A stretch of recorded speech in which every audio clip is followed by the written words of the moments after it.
There they are, the band. Rob. There are the intense lights. Yep. So glad you guys are all here. Rob and I wanted you here to say this and say this right now. Yeah. Thanks for a great weekend, everybody. Appreciate Have a great it, time. everybody. Bye-bye. Good night. Been awesome. You're the best. Oh, crap. I guess we'll do something else. We'll tack on one more thing. One more thing we'll tack on to this Saturday. Should we? All right. All right, fine. Ladies and gentlemen, not since World War I has the trench coat been more popular. Thanks to this man, it's Misha Collins. He's our angel. Come and save me tonight. He's our angel. Come and make it all right.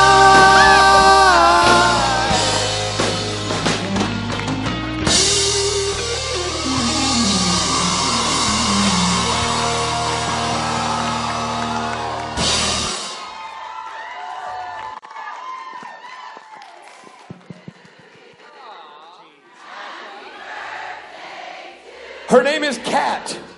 Happy birthday, dear Cat. Happy birthday to you.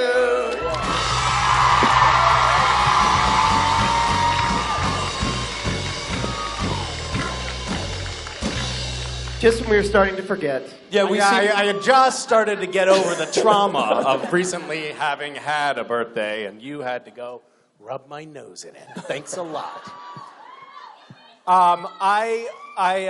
We feels like we just saw each other. We did a convention last weekend. A couple of days ago. We did? We did a convention last weekend, and in Denver, and then there were really bad forest fires up in BC, causing lots of smoke in the Pacific Northwest. So I never went home. So I'm still wearing the same clothes that I was wearing last weekend. Where did you stay? And I might never change. Wow. It's feeling... I thought you were going to say, I might never go back. I might never go back. Where did you stay in the interim? All over the place, man. I've been all over the place. He's been everywhere, We've been man. sleeping in boxcars, in old railway depots, and it's been nice. That sounds great. Yeah. Oh, really, really fun. What about you guys? Did you go home? For 24 hours. Great. I landed, I went, boop. And then you just have to touch the...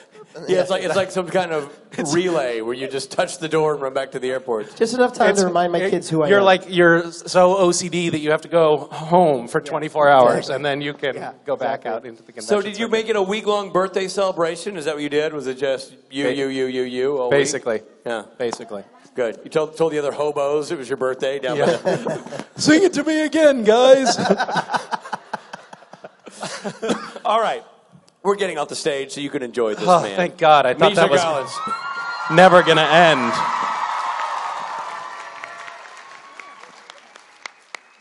I'm so sorry they took up our valuable time. So lovely to be in North Carolina. How many of you, by a show of screams, are from North Carolina? I spent a lovely summer in Lexington, North Carolina. Did you know that? Did you know that about me? Did you know that we had this point of congruity between us? My girlfriend at the time, wife now, was writing her BA thesis on. She was an anthropology major, and she was writing an ethnography of a trailer park.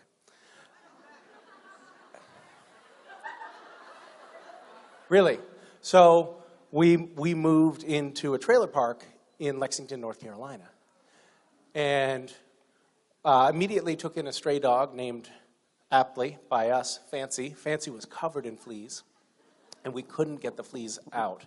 And our trailer was very inexpensive. And so the bathtub had fallen through the floor. And we didn't want the other residents of the trailer park to think that we were like these fancy college students. So I got a job at PPG Fiberglass Factory, which was awesome. It was as good as it sounds. How many of you work at the PPG Fiberglass plant? Good, so we can speak honestly about it. It was as bad as it sounds. And yeah, so but I was remembering that because this morning I went for a run and I nearly died because it's so hot and humid here. And it was, and I remember that distinctly. It was like this sense, it gets worse. I know, I spent a summer here. I was just telling you. But I love, in the green room right now, we have a pitcher of sweet tea and a pitcher of unsweet tea. And I love that choice every time. It's like, what do I want? Sweet? Wow, you're a divided state, aren't you? What portion of you is sweet versus unsweet? Everyone raised their hands. I love that.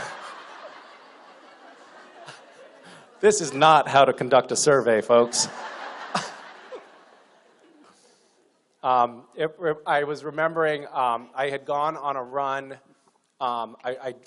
We had this really shitty 1980 Chevy Citation hatchback. And the Chevy Citation is an incredible car because it's a hatchback, but it's a V8.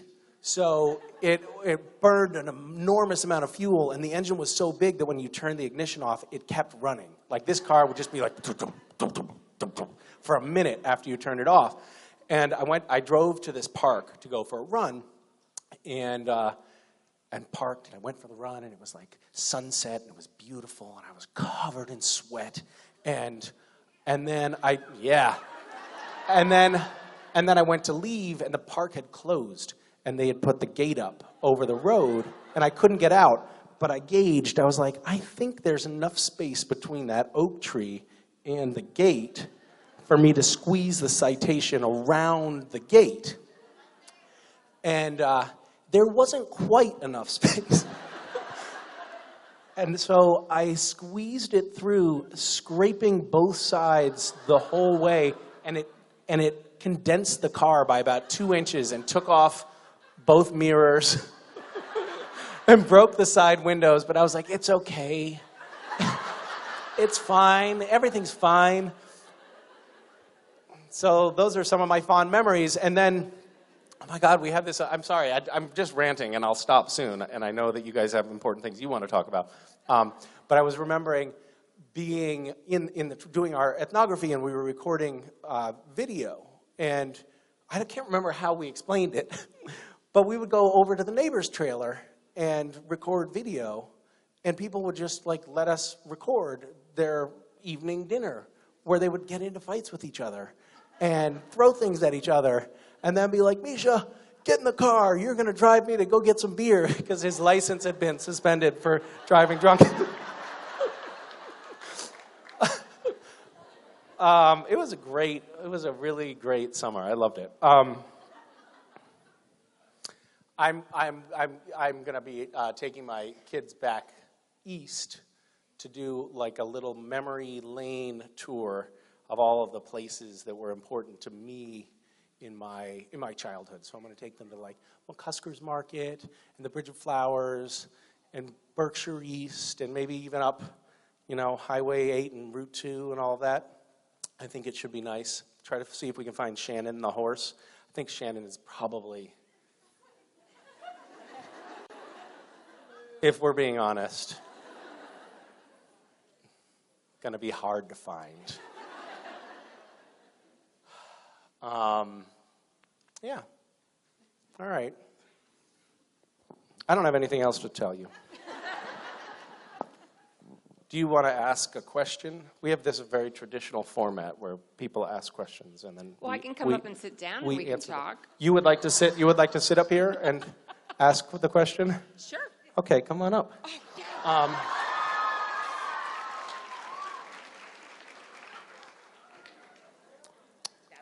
Oh, hi, how are you? Yeah, please have a seat. And please, everyone, no upskirt photos, please. Oh.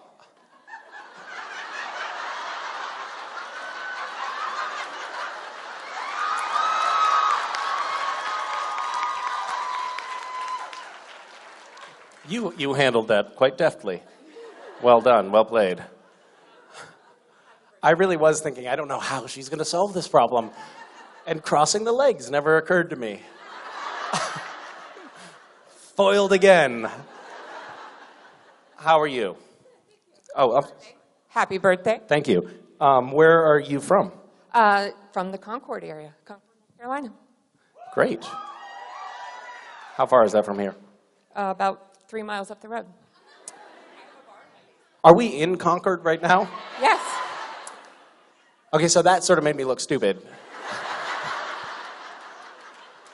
You have a barn? So we have a bar in our basement, so if you want to come over for a drink later, you know. A bar, not a barn. No barn, no animals, no. No horses named Shannon. No. No, but my husband is from West Virginia, so. Oh, so he may have had relations with a horse at some point.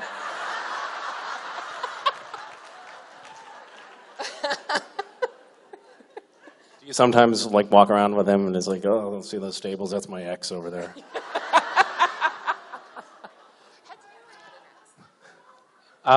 You have an ex? How'd you know that? I'm sorry. I know more about you than you think.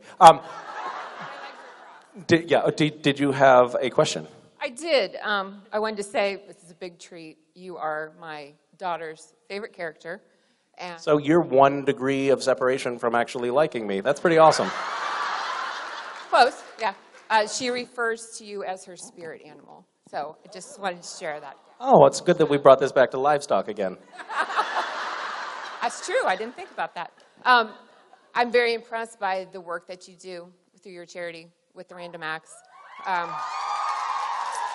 And I think you could raise a lot of money if you could swing it to make like a grand prize that whoever does fill in the blank, contributions, whatever, that they get to be like a guest appearance as a fan on the show. That's a good idea. So we could basically pimp out the acting roles on the show. Everything, if you just did that, this whole room, like everybody would want to be on the show. That's a great idea. We could be like the first on-air prostitution racket. Legal. Legal, yeah, sure. Obviously, we'd have to move operations to Nevada, but... all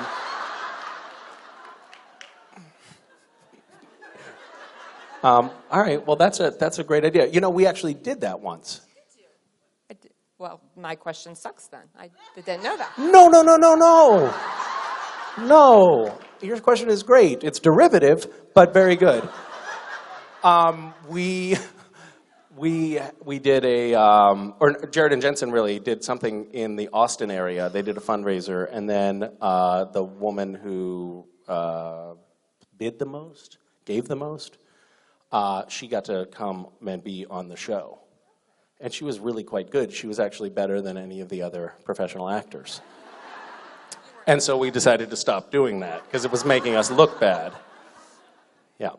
Awesome. Well, I think you could accomplish a lot doing that, and you have proven that you have a very global consciousness, and I think it would be an awesome thing to do. well, that is very kind of you to say. Thank you very much. Thank you. It was lovely talking to you.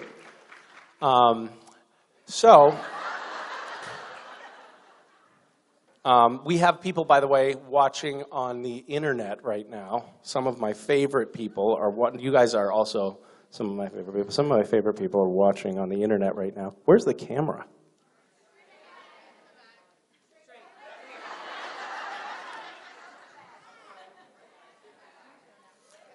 Can you even see us from back there? Are we just like little tiny dots on the horizon?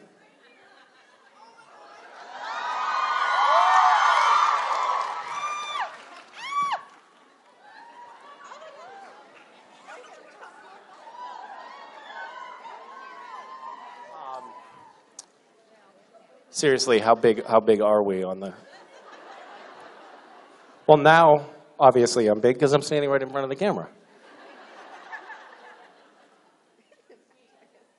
This is going to be very frustrating because every time I try to turn around, I just see the back of my head.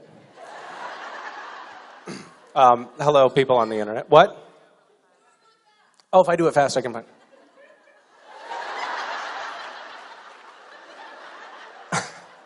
Unfortunately, it takes my eyes a second to get focus because I'm old now. That didn't work. Lovely to see you, or to have you see me more accurately. Okay. Oh, and if you guys have any questions that you want to ask, we can answer them. It's not actually true.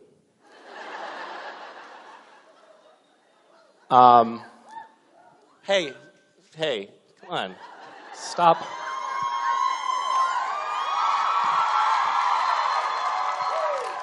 Wait, what the fuck? Why did you get off the stage? I didn't tell you could get off the stage.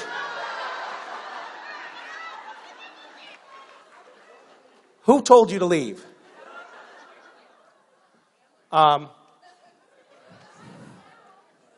It's ridiculous. Okay, now you can leave. Thank you.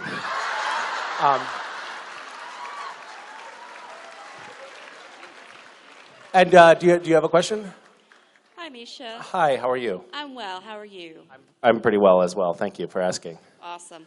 All right, the question I have, and I apologize if you've had it before, is have you ever received a script that you've read and thought my character would never say that or do that and felt the need to argue the point? And felt compelled to argue the point? Yes. Yes, of course I have. Would you expand on that, please? I have specifically in the past been asked not to talk about things that got changed between first draft and what the final product is. Thank you for helping me talk. It's not my strong suit. So I won't talk about things that we ruminated on that might have been important to the storyline that we then changed in a dialogue between actors and writers. The writers on Supernatural don't so much value our opinions as they just want us to leave them alone. So sometimes they'll make changes to make us shut up, knowing that they can cut that out in the edit. Yeah, it's how people handle belligerent children or something. Yeah. But there was one early on. It was season 5. There was a scene where Cass sits on a whoopee cushion, and I was just like, "This is so stupid. This is so juvenile, and it's so stupid. It ruins the whole scene. There's like a substantive scene here, and then Cass sits on the whoopee cushion, and it doesn't make any sense. And also, angels don't fart, and so we." And Jared and Jensen were like, "Oh, yeah, whatever." They'd been on the show long enough that they didn't care about anything anymore. But anyway, we called Eric, who's down in LA, and he was the show creator and showrunner at the time, and pled the case. Like, come on, this is ridiculous. And I fought for like 15 minutes, and the whole crew is like, "Oh my God, I can't believe they added this guy to the show." And Eric held his ground. He was like, "No, it's important to the scene that Cass sits on the whoopee cushion. You'll see, it'll be funny." Which it was. It was actually a great element in the scene. So it proved to me that my opinion doesn't matter. Thank you very much. Thank you. Hi. Hi, I'm Shaya. Hi, Shaya. How are you? So my question is, now that Jensen's kind of off doing his Michael thing, how has the dynamic between you and Jared changed on set, and how much more does he screw with you now that Jensen's not there to also screw with you, but kind of protect you from him? I wouldn't characterize Jensen as a protector in any way. Things are actually at their worst when they're both there. They feed off of one another's malice. So do you think you're safer now that it's really mostly Safe just is Jared? not a word that I would apply to the workplace environment. Yeah. I mean, I've told this story before. When was the last time I told it? Anybody remember about the episode My Bloody Valentine? Has it been like a couple of weeks at least? Okay. What? Tell it again? Thank you. Now I'm feeling safe. So we had this scene, I think this was also maybe season 4 or 5, or kind of early on. And the way it works is the director is in another room. So the director is looking at the monitors and can't see what's going on. They can only see what the camera sees, which is sometimes not the full picture. And there was this scene where we were in a morgue, and I cross the room and I come up to this stainless steel gurney, and Jared is standing here and Jensen is standing there facing me, and I deliver my dialogue as I'm walking across the room. I say blah blah blah blah blah, and then I get up to the gurney and I stand there, and in the first take that we did, Jared had a broom in his hand and he just tickled my balls under the table a little bit.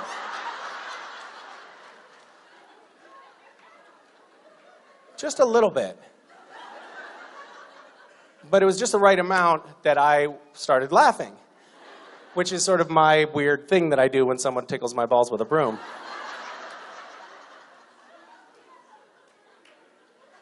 And the director's like, hey, Misha, come on, pull it together, because the director can't see the fucking broom under the table. And so we did another take, and I come over and get up there, and Jared is also flexible and has long legs, and so he just put his foot in my crotch, and again I laughed, and again I got reprimanded by the director, and so we go in for the third take, and Jensen says, Misha, just stand over closer to me, and don't look at Jared, just deliver the line to me. And I was like, thank you. Thank you. And so I go up, and I don't want to laugh, right? I want to not get yelled at by the director again. And I get up there, and I deliver my line straight into Jensen's eyes, and he goes,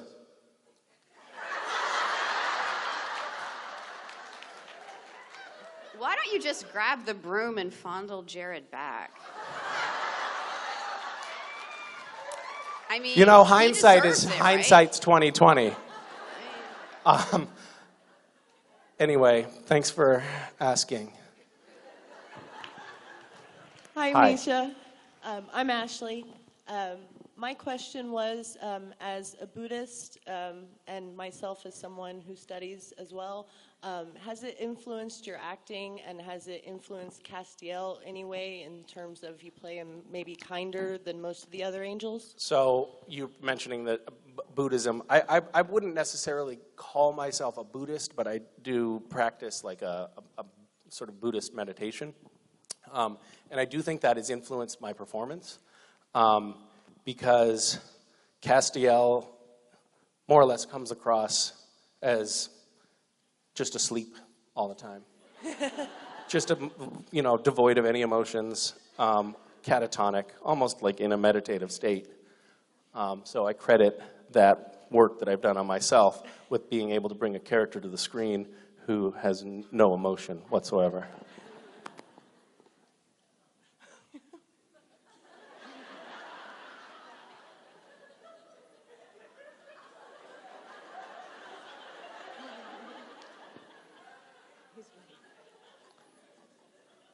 There's something in your body language that's telling me that you were expecting more. But you're not going to get it.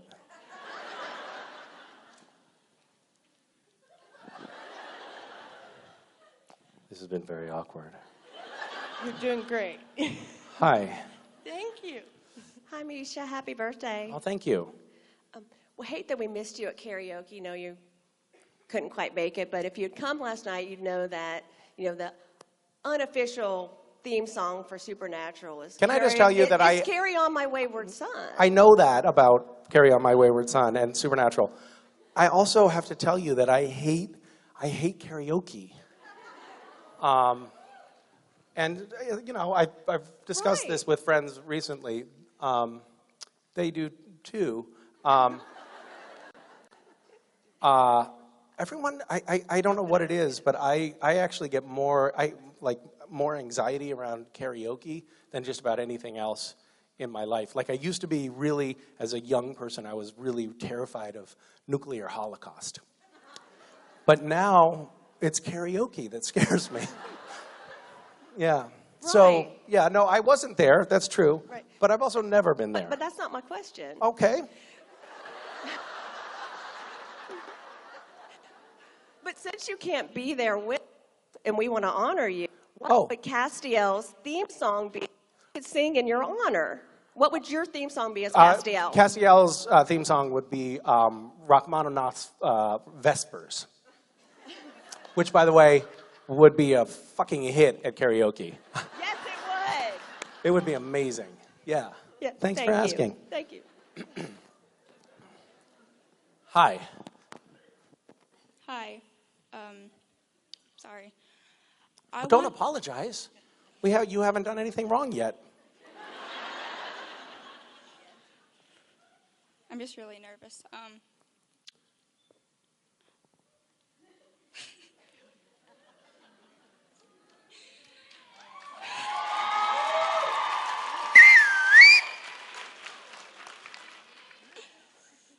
I really want to know how you deal with like all these emotional fangirls and everything.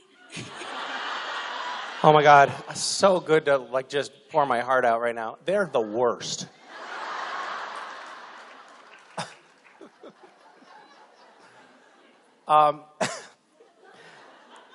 Is that your question? Sir? No, don't apologize. You haven't, well,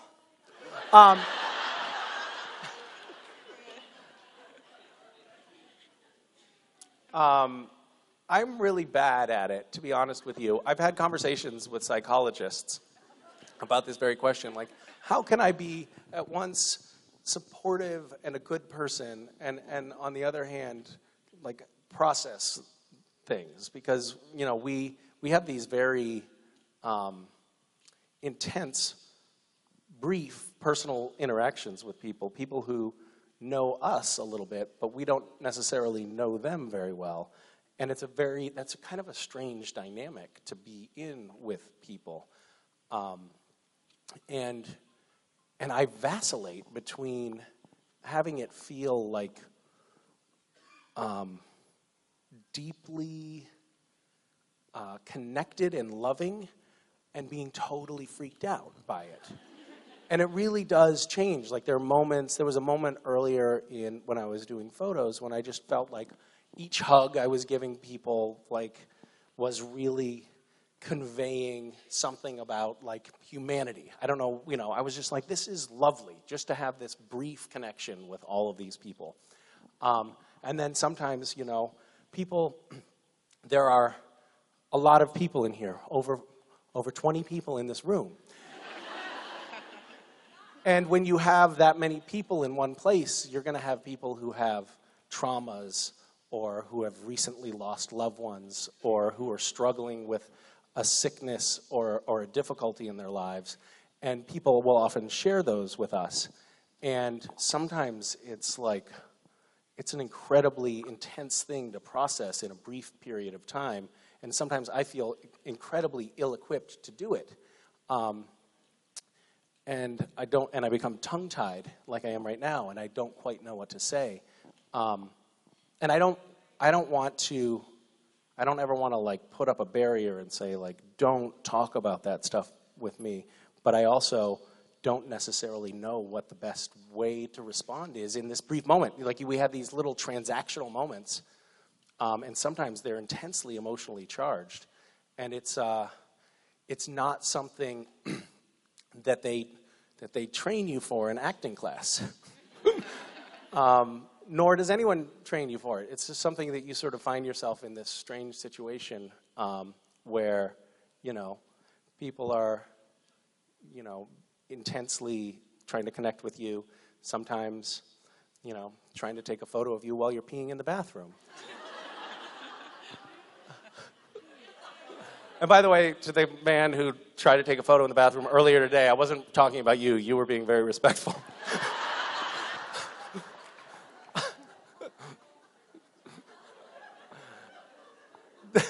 There was a moment when someone did take at a convention, did take a photo of me urinating. And I was so shell-shocked, like the flash went off and it made the sound. And I think he was hoping that both of those things wouldn't happen, but it definitely, it was like, and I was like, ah!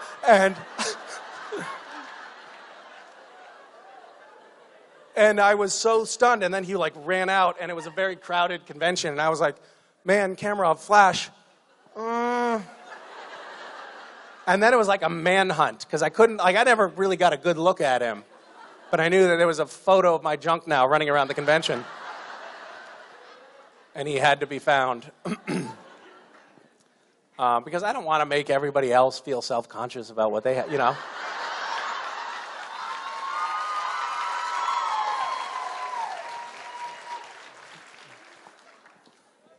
But I digress. Thank you for your question. And sorry for being so earnest. You're fine. It won't happen again. Do you have more to say? Thank you, Misha.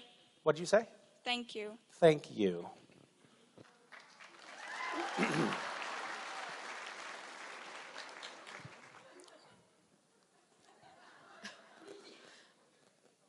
Hold on, I have to Google myself briefly.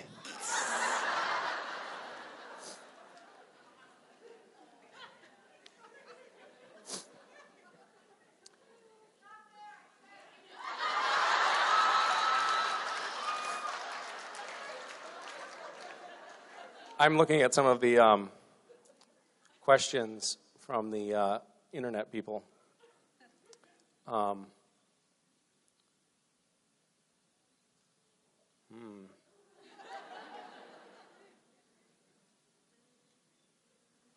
I ever babysit any of my cast members' kids? I will tell you this. No. No. But I would, but they wouldn't let me. We were in Rome many years ago for a convention. I think West was 2, and we went out to a big fancy dinner, the whole cast, and Jared and Jensen did not yet have children, and we had been very careful about introducing West to junk food. And when I wasn't looking, Jared took the white sugar packets out of the little coffee dispenser thing and just poured them into West's mouth, like, ah, like, and then I subsequently brought West to a convention a few years later, and a fan brought Jared. Jared is a fan of gummy bears, which is obviously a health food, and they brought this giant gummy bear that was about this big and not made of the same material that normal gummy bears are made of. This was pure toxins. And he was like, West, come here. And again, I was busy taking photos. I turned around, and West had bitten the face off of this monster gummy bear, and I could see spirals in his eyes. And he was shaking. So I would say that I would definitely like Jared to babysit my kids, for sure. I would feel super safe with that. That wasn't your question. That was the internet's question. There was another. I'll answer one more from the internet. What do I currently have in my pockets? A banana. I don't know. I don't want to find out. This could be very embarrassing. I have a note that someone wrote me on Post-its.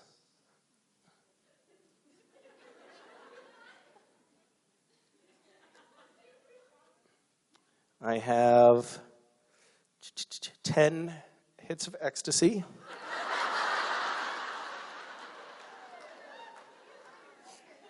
My wallet.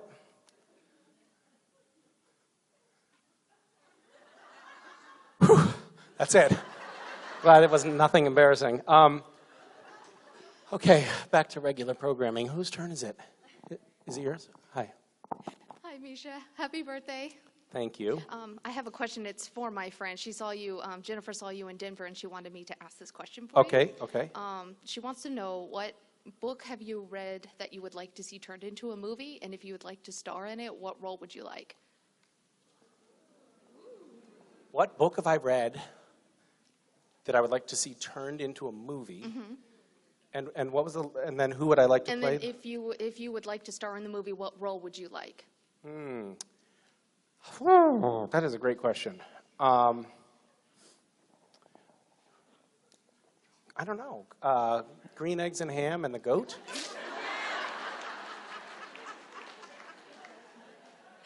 That works. The Goat. The Goat. What movie have I read that I'd like to see turned into?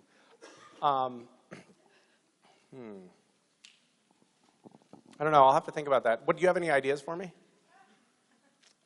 I know a lot of books. It just depends. The Night Circus is a good book.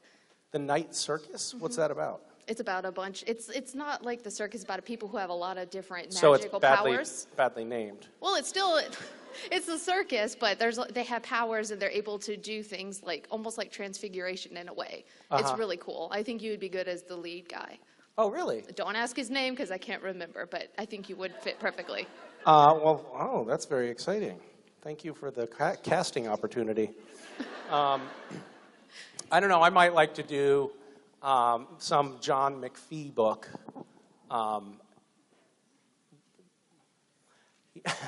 He wrote a book on geology that was very good.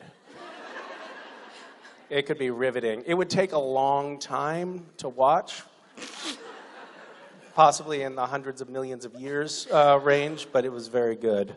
Okay, all right. I would play The Rock, obviously, in that one. Or no, Dwayne Johnson should probably play that. I'll think about it. I feel like I sort of let you down. I didn't have a good answer for that question, Okay. but nobody's perfect, so. Thank you. Thank you. Hi. Hi, I'm Brittany. This is my daughter, Kinsley. I'm going to ask a question for her. She's Okay. a little nervous. Okay. She wants to know, what is your favorite season for Castiel's character and why? My favorite season for Castiel? Mm-hmm. I really liked him in season 3. He was just so badass at that point. They did cut all of his scenes, but because it overshadowed the other characters. Did your mother fairly represent you with that question? Is that really the question you wanted, or did she sort of mess it up? Yes, she messed it up? What? Did I mess your question up? No. No? Okay. Now neither of you are talking into the microphone, so it's making it for a very awkward conversation. Sorry. I'm sorry, what is your name? Younger person? Tell me your name. Kinsley. Kinsley. Hi, Kinsley. But that wasn't so bad. You're a pretty good public speaker, actually. Have you ever talked in front of people, like at school or? Yes. And it's fine, right? Everything works out. I mean, you probably only have nightmares for a few weeks afterwards. Do you have a favorite season of the character? Yes, she does. 12. Season 12, recently. Why? Why do you like that season? Do you see what I'm doing to you? All right, I'll answer your question. I think I liked season when he became human.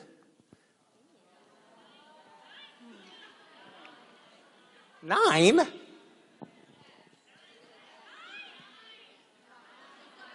It was that late that he became human? Oh, wow. I would have placed it a few years earlier than that. I haven't watched the show in a while, so It's, you know, when I first started doing the panels like this and getting up, and I don't know why they call it a panel because it's just one person, but I was like, oh my God, I'm so nervous. They're going to ask me questions about the show, and I've never watched it. But now I feel okay with my role in this dynamic, which is to have no idea what's going on at any time. But it's season 9, huh? Yeah, I liked season 9. Oh, she's gone. What happened? Bye. Nice talking to you. Oh, you're actually leaving. Like you're done. Oh, no, you're just going to your seat over there. Sorry for putting you on the spot. Yes, hi. Hi, Misha. I have a question about parenting. Is there a recent interaction with your kids where you felt like it went well, or you did well, that does not involve children feces? Wait. Wow. Sorry, how did that question end? Say that again. I want to know if there was a recent experience with your kids that you feel like went well, or that you did well in that interaction as a parent that did not involve children feces. Okay, so you want a non-scatological story here. Right. Okay. I don't have very many of those.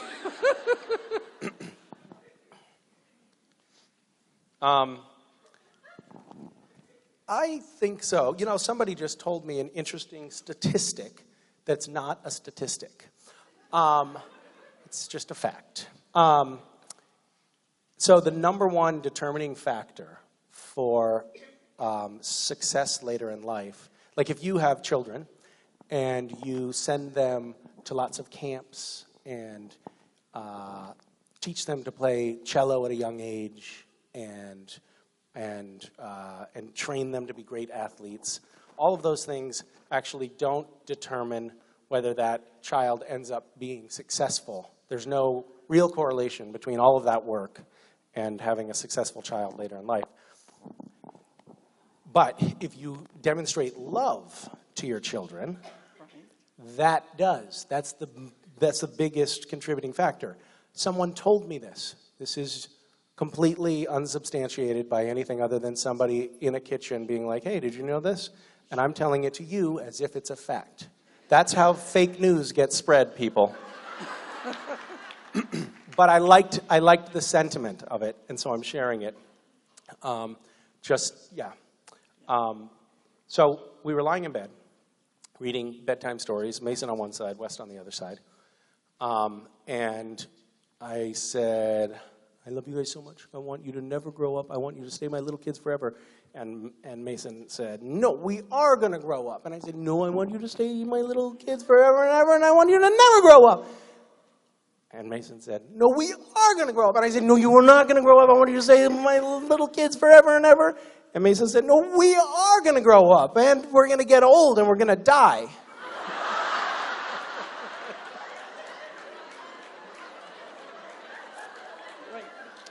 And I just thought that was so sweet.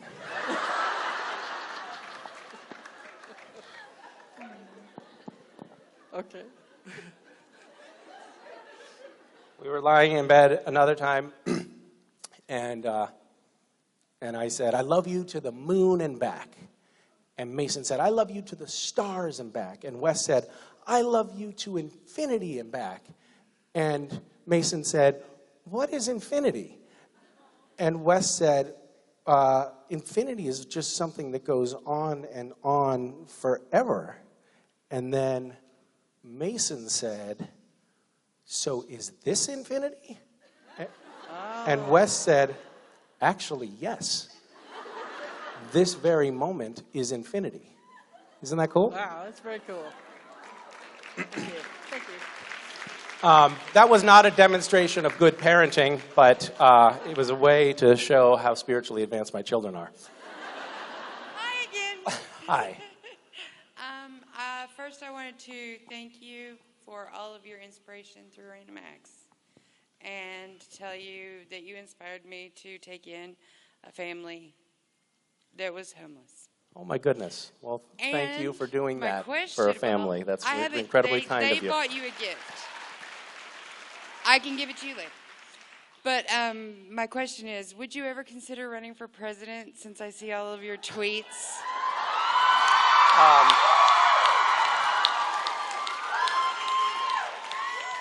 Would I consider running for president? Yes.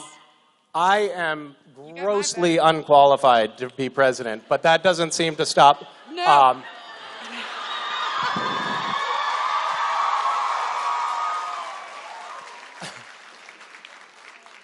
It's been a very inspiring couple of years for people because everybody in America is like, shit, I could be president. I could do this.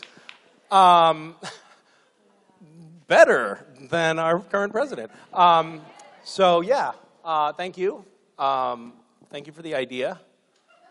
A political science degree. You're probably quite well qualified, really? judging by your tweets. Judging by my tweets. Also, a good way to gauge your elected officials. Yes, we are definitely witnessing the fall of an empire. Thank you for your kind words. Thank you. Hi. Hi. So my question is, what is your spirit animal? And the reason I ask is because my 6-year-old daughter thinks she's a cat, and so she likes Thinks to that act. she is a cat? Yes, and when I when I fuss at her, she hisses. Were you going to say when I punch her? Yes. Okay. So I'm no parenting expert. But do you aim for the head, or like, what's your strategy? Whatever I can get to first. Yeah, that's good. But, good mom. She will hiss at me. She will? Yes. So, in other words, you have so traumatized your child that she now reverts into an animal state and is nonverbal. Right, pretty much. You're doing something right. Thank you. I can pass you on some pointers. This is very uncomfortable for me. So just sidebar, try not to punch your kids. And spirit animal, I mean, probably unicorn, I would say. She thinks she's a cat, huh? Yes, she really That's does. pretty She wears, cute. she's in 1st grade, and she wears cat ears, headbands to school every single day. Like, Oh, really? She will not go to school without, and she has several pairs. And she is a girl, so she has to match. Are they like furry ears? Some are furry. That probably some helps are protect her glittery. from the fist when it comes in. Yeah, A it's little- good padding. Yeah, Yeah. that's why she wears the tails sometimes, too. Yeah, that's smart. Okay. I'm going to tell one more, since you are prying, I'm going to tell one more story about my daughter. Mason does not think she's a cat, nor do I beat her very often. But she does have an imaginary friend named Bobby. And Mason is very sweet. Bobby, by the way, is a girl, which is fine. And Bobby,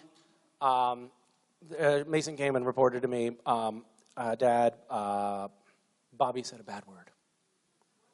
And I said, what? Yes, Bobby said a bad word. What?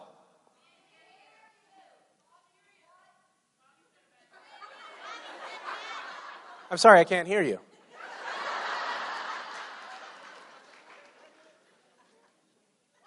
Talk into the microphone, I can't hear you.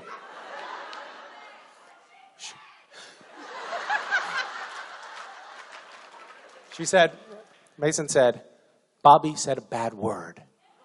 Bad word. Was that so hard? Open your fucking ears. I'm just kidding. So Bobby said a bad word, and I said, oh no, what did Bobby say? And Mason said, Bobby said fuck. So I choked her and I killed her. So she may have learned it from you. Yeah. Well, she's not murdered anybody yet, so I think I'm still doing okay. Good. Thank you. Yep. Okay. I'm sorry, by the way, for swearing. I don't know what happened there, especially at you, that section of the audience. I take it back. You're lovely people. You're just... Are we okay now?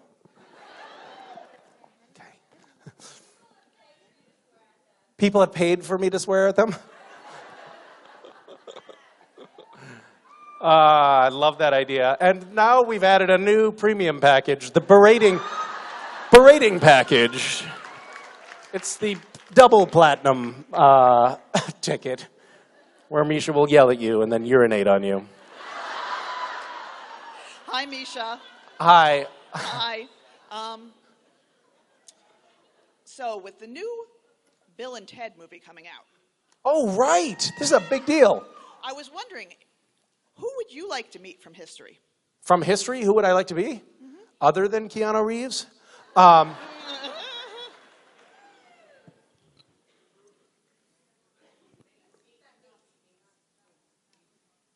What? You're just saying the word meat to me over and over again. Meat. There's a woman in the front row that's just like, meat, meat, meat. Like it's some creepy fetish mantra. Meat. Meat. Okay, so who in history would I like to meet? Yes. M-E-E-T. And what? What? All right, let me give you an easier question. Thank you. This is my first Supernatural Con, and Oh, how is it going so far? It's No, amazing. You can be honest. It's overwhelming. You can be honest. Yeah, well, Be totally it's just, honest. there's a lot of What's positivity. your least favorite part about it? The wait times in the restaurant, but that's okay. I understand. The wait time at the restaurant? Yeah.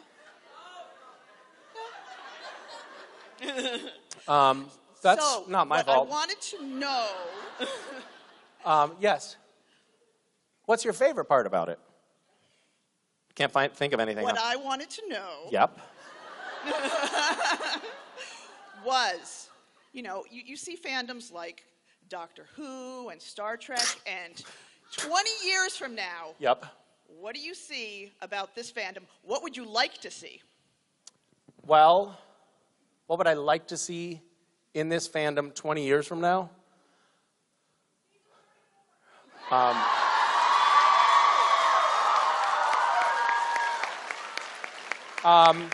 Well, thanks to Rachel, we do have wheelchair access, which is, I think, going to be coming in handy for more and more of the cast as time goes by.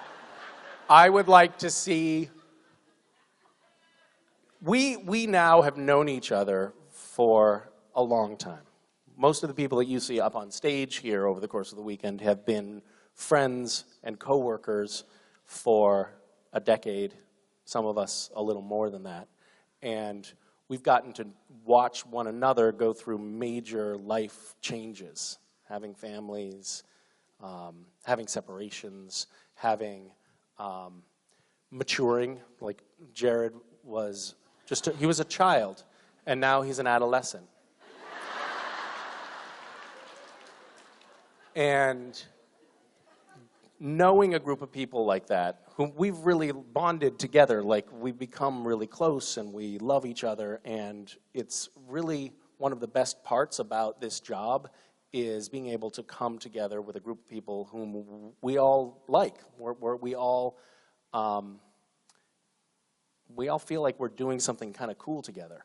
And I would hope that we're all still together, and that the gang 20 years from now is still cohesive and if not vibrant, alive. We've had some like really scary moments. We've had strokes and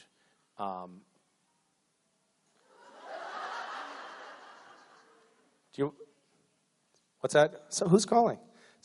Someone's phone is ringing. You can answer. It's fine. Just answer it. It's fine. We'll wait. Have your call.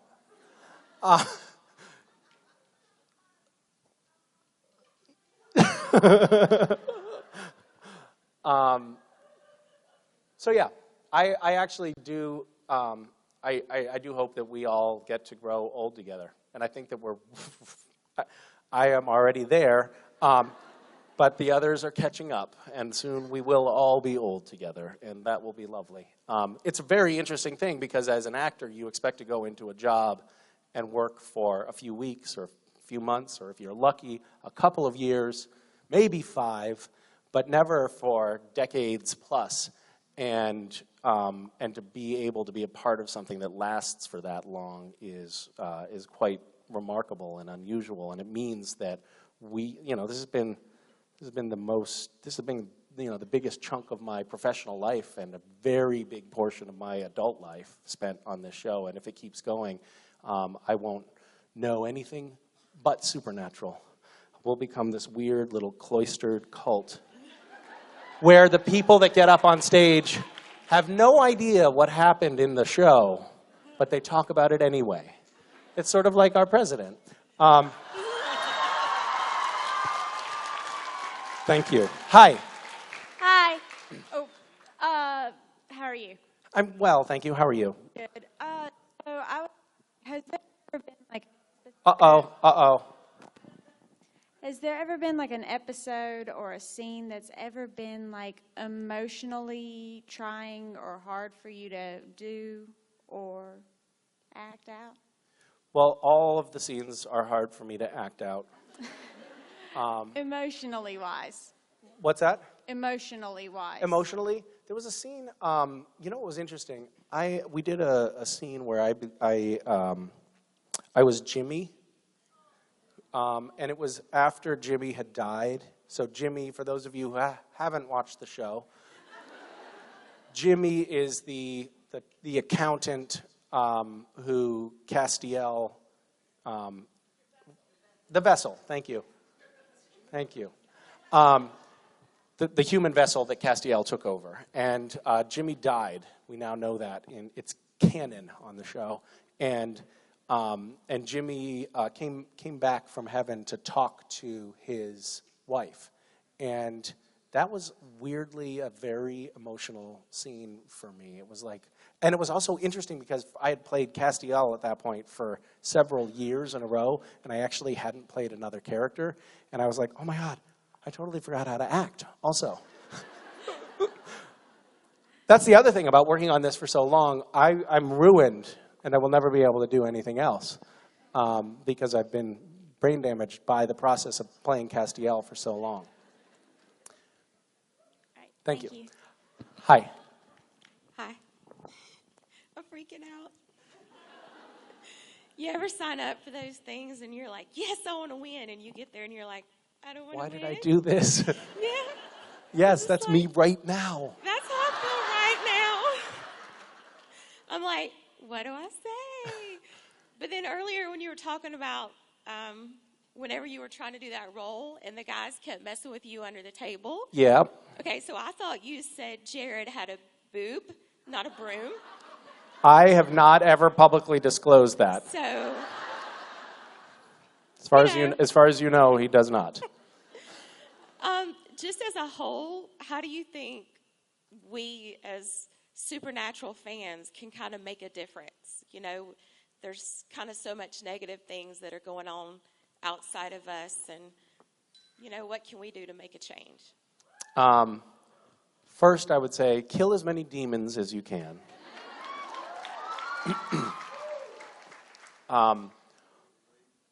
Well, I mean, I could go on and on about this. I mean, I think that this fandom has become so vibrant and such a powerful cult for a lot of different reasons. One, the show has been on for so long that people have literally watched this show since they were children and have grown up with the characters, and they've watched us grow old. But also this fandom has taken to kind of taking care of one another. So I definitely think that this is an unusual brew here, where people are, they seem to, within this community, go out of their way to be kind to one another and to protect one another. And that's something that people want to, they feel safe in, unlike me on set. And I think that that's lovely, and I think that that's a lovely incubator for doing good in the broader world. You know, we have like the crisis support network that we set up, where, you know, anybody who's suffering from severe depression or other mental health issues can, come in and chat, and we've trained now members of this community to be moderators in these chats and help people. And there's people who've spent hundreds of hours as moderators now doing really amazing work, really helping other people in the community. So this is a place, it's a community where people are being kind to one another and being supportive of one another, and where people feel like, I think, they can be weird. I mean, I think that one of the things that I love about this fandom is that it seems to attract people who are misfits in the larger world. Like, you guys are basically weirdos. And yet you coalesce around this strange show, and you all feel like you belong in this community. And that's really remarkable. And it feels like, this is a good community for me, because I consider myself a weirdo as well. But I've noticed, and we've done a lot of projects with Random Acts, like, building an orphanage or a high school in Nicaragua, like things that this fandom comes together to do for the outside world that are really quite remarkable and kind of powerful. And I don't know, the only other thing that I would mention at this particular juncture is I think as a fandom, we could rally around the other idea of building better civic engagement in the world at large and amongst ourselves. So making sure that we as members of this community get out and vote, read real news, get our friends and families engaged and informed. At this juncture, I think that that's important, because I think people need to be paying attention to what's going on in the world in order to affect any positive change in the world. And Rich and I set up a voter registration table with the help of some really awesome volunteers, which is here at the event. So if you want to just go register to vote, or tell your friends to go register to vote, or even see how you can, when you leave here, get people to register to vote, and then remind people to vote when the time comes. That would be helpful. That's one thing, one concrete to-do item for you.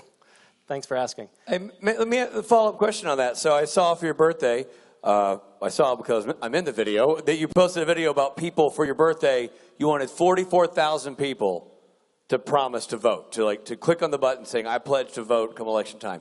Where's the count? How are you doing on that? We're a little bit above 30,000 at this point, I think. So we're not there, and I'm super disappointed. Right, so people have failed you. Okay. Yeah.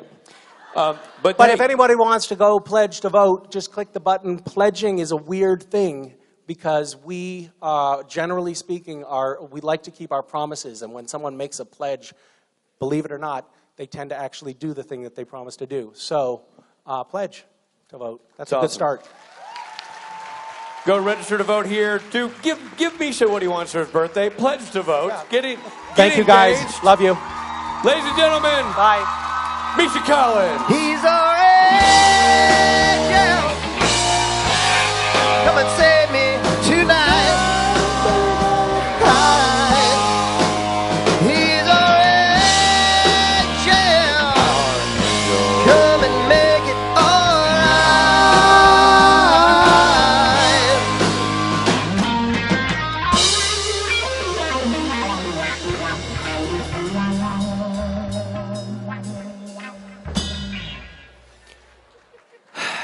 Robbie?